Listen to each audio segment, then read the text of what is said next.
Hi and welcome to the Reno Q&A Show. I'm Phil, and for those of you joining us today, let me tell you a little bit about the Reno Q&A Show and why we started it with the Monsta Renovate. I've got over 30 years experience in the building industry. I own a manufacturing company, and a couple of our brands you may be familiar with, Gripset in the waterproofing industry, and Monsta through our Monsta Renovate brand. I've seen and experienced too many horror stories within this industry, and the Reno Q&A Show was born through frustration of seeing so many people burning money and time with their renovation projects. The Reno Q&A Show will be filled with advice from the experts joining me here. And to get us started, today we're talking all things interiors. Joining me is Andrea Farrell from 360 Interiors. Andrea is an interior consultant and she has over 20 years experience in the industry, and she's also one of our Monsta Pros who's out there giving advice to our customers all around the country. And what she doesn't know about interior design is not worth knowing. So let's get straight into the program and get your questions out there to help with your interior design plans. So we've got Andrea Farrell here from 360 Interiors. Andrea, thanks for coming along. One of the questions we get asked commonly, and one that's come in recently, is about what the most important factor is when designing a room. When you give advice to clients or you get your clients out there, what is it you tell them in that situation? I think when you've got the opportunity to plan a room, the most important parts in an architectural sense would be space and light, and maximise any views. Acoustically, it should be nice and soundproof and not too many external noises. But mainly space and light, I think, are the biggest principles. So maximise that. So maximising it using either the windows or the natural light coming through first? Natural lighting is first, I think, and then artificial light. Make sure that you don't over-complicate the room with large pieces of furniture that makes it hard to access around. So right. I think you've got to plan the size of the furniture you choose, and just give a bit of proportion to the room. I think that's important. I also think that it's good to start with the basic bones should be quite neutral palette. I think it's good to layer things up, but to start with a neutral base and layer it up. So one of the other questions that came through actually, so you've touched on it, is what's the best way of using light in a room? So we often get asked about, do we go with the warm white, do we go with the cool white? If you've got natural light coming through from a window or a door, or depending on what the room is, what is your recommendation on that? In residential living, I think warm white is a nicer. It's a more welcoming sort of feel to the room rather than that cold, clinical sort of light. Yeah. So a lot of the LED lights these days have got the warm white lighting, which people are leaning towards. A lot of people like that real crisp white look. So in that case, you might want to use a cooler light, but it does wash you out a bit. So I think the warm white generally is a more inviting atmosphere into the space. And do the floors determine that warm white as well? Like depending on the types of floors you have? Like if you got, I remember one of the first houses I had with my wife, we had Jarrah floors, we put up old carpets, there was red Jarrah there. Yeah. Versus what we thought might have been pine, and it just changed the whole look of the place. Absolutely. Any flooring, like your light, will get absorbed in a dark carpet, for example. It does tend to sort of suck up the light, and same with the red flooring. It will sort of have a bit of a reflective value on whatever else you put in the room. It'll warm it up. But people, if they're starting out a new project these days, the style seems to be leaning towards more of a sort of a blonder timbers, or sometimes very dark timbers, but more in the cooler, or I guess the more oaky sort of tones. Seems to be what's seems to be coming through now more and more in timber floors, for example, and just very neutral colours, and even some greys in the tiles as well. So on that, if someone's renovating and we had a question about someone actually with a room, they're renovating an area, they've got existing tiles, keeping the tiles, they're going to add pine floors to another room, and they wanted to go with one sort of colour scheme throughout that renovation. How do they judge? Because I'm assuming they haven't told us, but I'm assuming that one of those rooms might not have natural light. Would it still be that warm white you'd go with, or would you encourage maybe a different type of white in the rooms between the timber floors and the tile floors? a different type of... different type of white that they would go with in terms As in of the wall colour colour, scheme, or the walls. Yeah, no, I would just keep it uniform throughout, just the same colour throughout, I think. So how do they make the best judgment? Still, the leading area is that room with the natural light and carry that through the home? Yeah. The colour temperature can vary so much from room to room, whether you've got cool white or warm white. It's nice to try and keep it uniform throughout, and daylight is kind of like, it's another form of, it's a bit cooler again. And with things like ceilings, stick with the ceiling white, or would they maybe be tempted to go with that rounded look and use that warm white on the walls for the ceilings, or go with the traditional ceiling white? These days, people use maybe half strength on the ceiling, so whatever you have on the walls, just go half or quarter strength. That's a good idea. Ceilings by nature will cast a slight shadow, that's why you like to go a little bit lighter, but the ceiling white, so it seems to be leaning away from that and more into more half strength. Okay, so you're seeing more of that now. Yeah. And that contrast. And is that still work for you? Obviously, ceilings are always that matte type effect. If you've got a low sheen or a semi-gloss tone that you're going to go with the walls on, you'd still make sure that that half tone is that, you don't want to be stuck with a glossy ceiling. Absolutely, yeah. It shows up every little defect, and just to see a slight sheen on the ceiling looks pretty awful. Okay. Yeah, no, definitely ceiling matte and low sheen on the walls. Low sheen on the walls, okay, great. What are your thoughts on feature walls? That question has come up, and we've had a lot of people just email us in the past about almost tempted to go with a coloured wall, like one wall of a room. They've seen magazines. Varying thoughts on that, but interior designers... Very polarising. Some designers say no, feature walls are out now, and others say yes, you can. I lean towards it depends on the situation, and I generally like to see the same colour throughout the walls, but in some cases I think a feature wall can work, and I think depending on the space that you've got to work with, I definitely think feature walls can add to a room. What's the determining factor on that? Is it the age of the home, the type of room that you might have?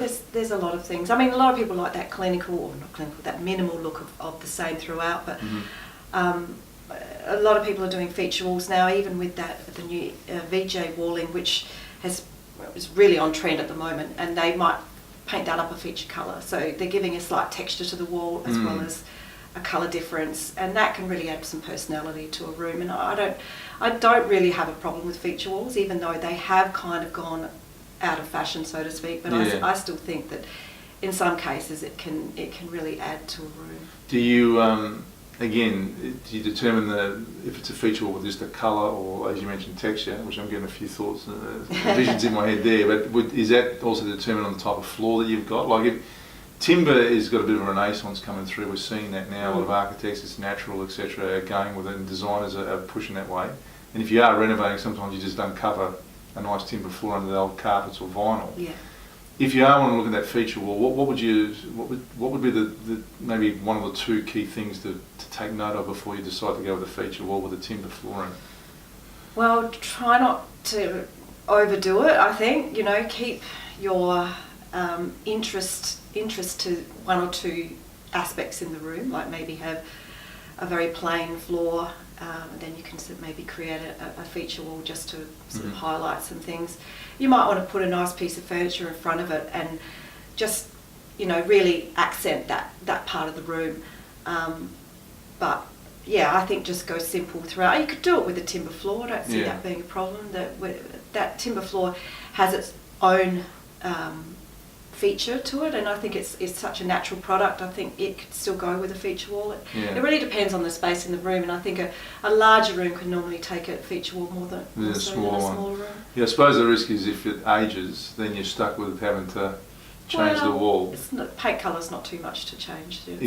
But the other alternative is, do you, like you originally said, go with the same sort of colour around, and did you try and do something maybe with the furniture or the rugs? Absolutely, yeah, you could. Yeah, you could just choose your pieces. Or a nice print or something like that. Yeah. I like layering things. I think it just adds some warmth to a room and just adds some interest by layering it. What by that? What do you mean by layering? I was going to say some renovators might know what layering means. So it's just how you use the materials in the room, and where you want to add the colour and where you want to add some texture.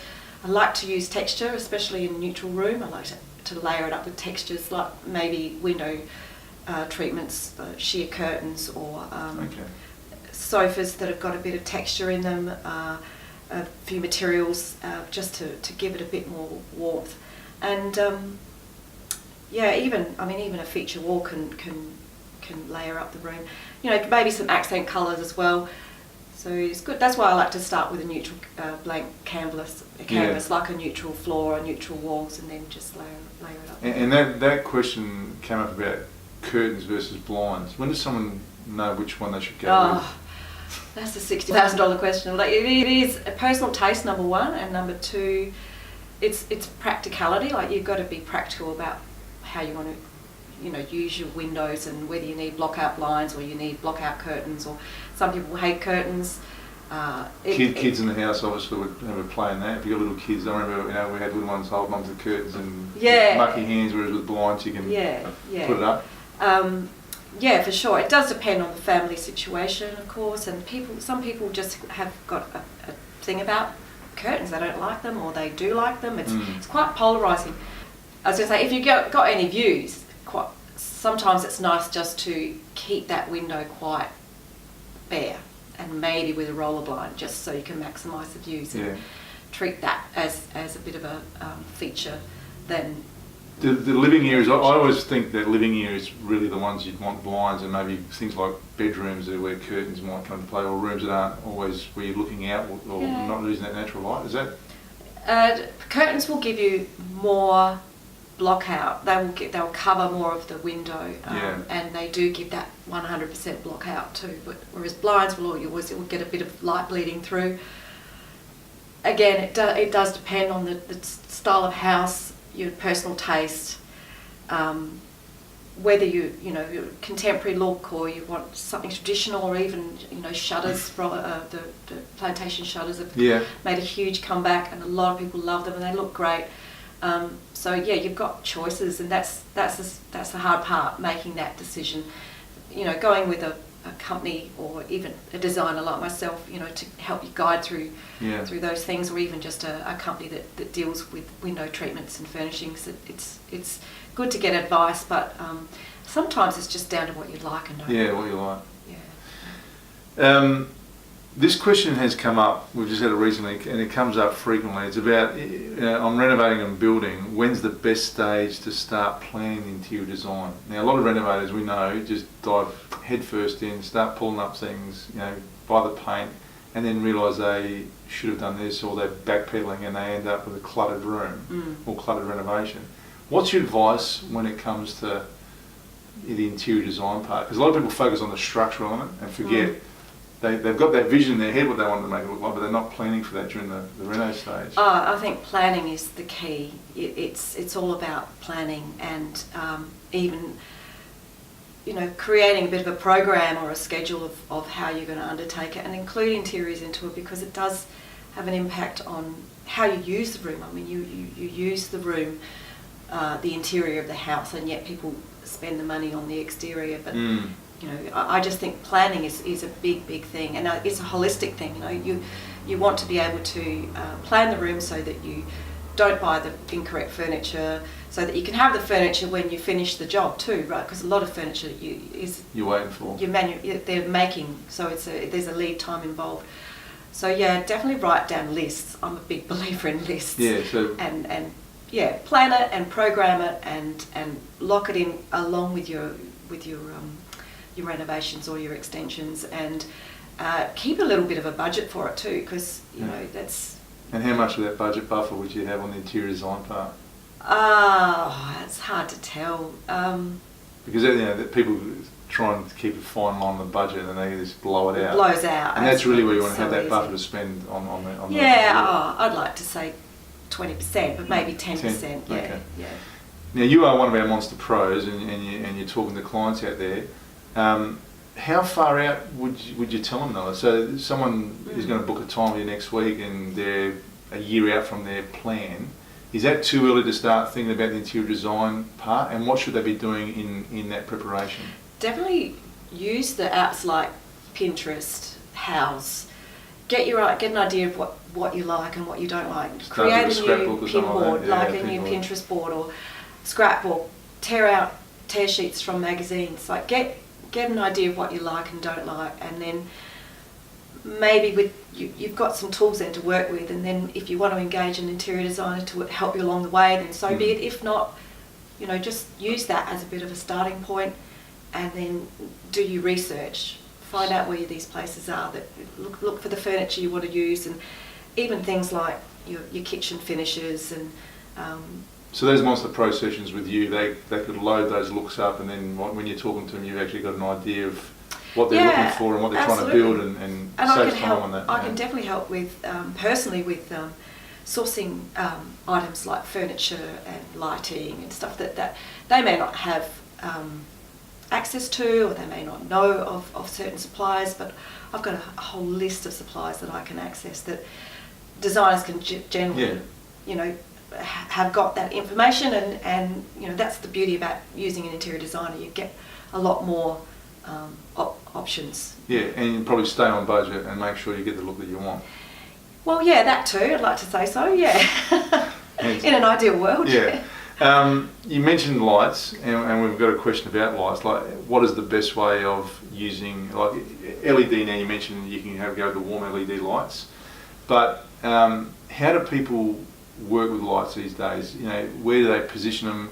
Do they actually, in some rooms, is it better to just go with maybe one like down lights, or they use lamps?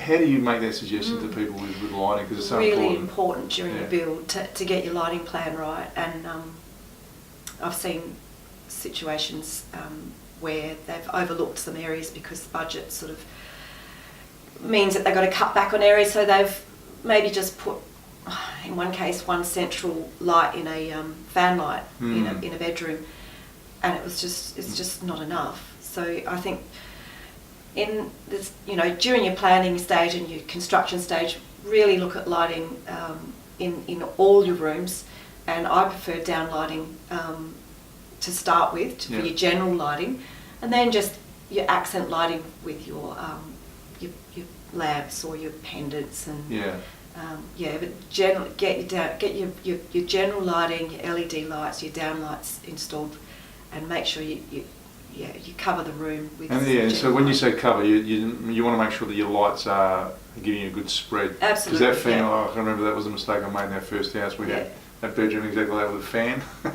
Yes. No air conditioning in that room, and there was just that light and the fan light, and it was just spot fit. So I got a brighter glow, but it was just spotted there on the bed. Yeah, I've seen it too. And you turn the light on, and it's such a disappointment. You think, how am I going to light this room now? So and then you're stuck with potentially just getting floor lamps, and it's an oversight you can easily do, because you find that we've spent enough on electrical and lighting now. We'll look at something else, or I want enough in the budget for the. I think you just have to plan your costing, and definitely make sure you have enough for lighting. I've seen it time and time again where they cut corners and then they regret it, because in some cases, for example, 2-story houses, it makes it very hard to install lights. Okay. And it's a lot more expensive to do it after. Absolutely, it is. Because you start cutting into ceilings and that's walls, right. etc. Yeah. And that's the feedback we see often. And so that advice about planning, we always talk about the fail to plan is a plan to fail. Yes. We've got one last question for you, and it's a bit of a retro one, but we're seeing it comes up quite often now, but we've had a customer ring in about updating wood panelling. They've inherited an investment home, decided to live in there for a few years, and have found wood panelling in a living area. And wondering whether, before they start pulling it off, what they could do with it. Is there something you can do that you can actually use that to an advantage or a benefit in that room? Yeah, I think you can. Yeah, I think that. I think of the Brady Bunch when I see wood. Yeah, I think that's made a bit of a comeback anyway. I kind of like wood paneling. I like the whole modernist look and feel. But I think ideally, it's a bit of a feature, and I think you could just paint it, like give it a nice coat of a new fresh paint colour. Would be enough to give it just a new lease of life, modernise it, bring it up to the current century. Okay.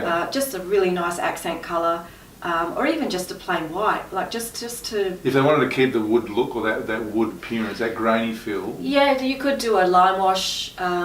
And in that case, you might do 1 or 2 coats depending on how much timber you want to see through. But the thing with that, depending on the actual timber, whether it's got a coat of polish on it or it's a cedar, like an oiled cedar or something, then you can maybe just sand it back and polish do it, that. right. But if it's got too many coats of, lacquer on it, then you might want to just sand it and paint it. Yeah. And then in a room like that, then how do you then select the right furnishings? Because if you've got a wood panelling wall, do you go with the wood furnishings, or do you stay away from wood furnishings to not clash? Oh, if you're going to keep it timber. Yeah, if you're going to get that timber look. I mean, the photo we saw from that, it was definitely a lot of wood panelling, and I think they want to keep that stain look, that grain look. Yeah, I think in that case, just maybe stay away from too much timber and maybe a bit more furnishings or like fabrics or glass or something else, just because otherwise it looks too much like a log cabin. And it'll highlight it up a little bit. Yeah, well, the log cabin's a good analogy. Yeah, and it's just too much timber on timber can.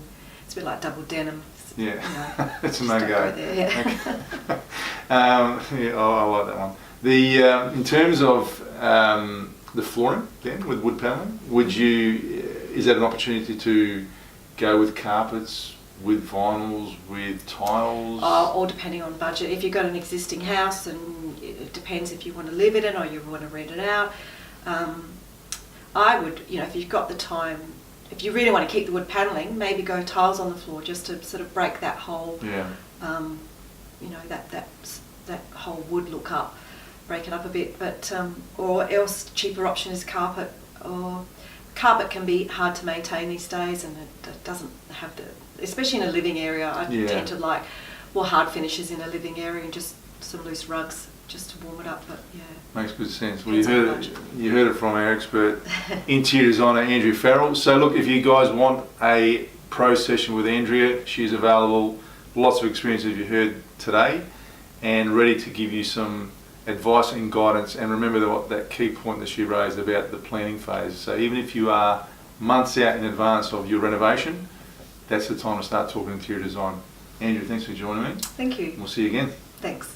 Well, that's all we have time for today. But if you'd like to hear more from Andrea, head over to monstashop.com, MONSTA shop.com, and go to the Go-To section and find out how she can help transform your home. And if you've got a question you'd like answered on our next Reno Q&A show, please shoot them through. We'd love to hear from you. Or if you'd like, give us your number and I'll call you live from the program and we'll hear you and talk to you then. I'd like to thank again Andrea Farrell for coming in for today's show, and thank you for joining in. Together, we're looking forward to building your dream home or your next renovation. Until next time, we'll see you on another episode of the Reno Q&A Show.